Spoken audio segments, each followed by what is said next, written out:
Pala kahapon ay nagkandaligaw-ligaw kami galing kasi kaming Tagaytay. Tapos kung saan-saan kami dinadala ng nag-way sa amin. At sa dito nga kami napadpad. Pala may nasiraan dito. Kung ang ginawa ay hinila lang sana. Lang naman yung naghila ay nangamo yung kanyang belt. Kaya ayan, binaklas na lang. Buti na nga lang at may mga gamit kaming dala.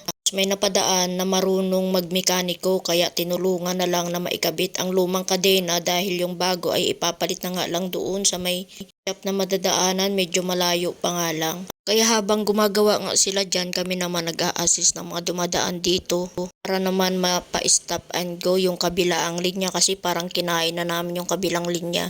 By the way nga po pala mga yabi, no, hindi namin to kakilala yung nasiraan dito, nadaan na lang talaga namin siya. Dahil nga walang shop dito na malapit dahil gitna nga to ng kabundukan. Tinulungan namin. Hanggang sa napaandar nga ito ang motor niya. Siyempre, nung napaandar na yung motor niya, wala na kami dito. Palang ginagawa pa lang to, pinapalitan yung kadena niya. Ay hindi, dinudugsong pala yung kadenang naputol. Para yung bago niyang kadena doon na lang ipapalit sa may shop.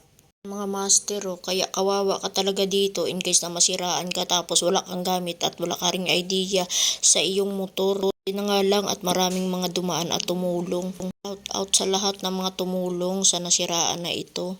Ikot-ikot lang kasi kami kahapon, nagtagaytay, kumain ng bulalo, tapos nagbiyahe na pabalik ng Las Piñas. Tapos yung nasiraan mga master ay taga-Imos. Buti na nga lang ang mga lokal na dumadaan dito ay mga tumulong din. Parang 5 kami yung tumulong dyan at yung isa nga, yun talaga yung marunong sa kanya. Siya talaga yung marunong sa sa dikadenang motor kasi parang nagtatrabaho ata siya sa shop kaso nga lang wala siyang gamit. Paandar na nga ang motor ay iniwan na namin itong tao na ito sa shop, hindi na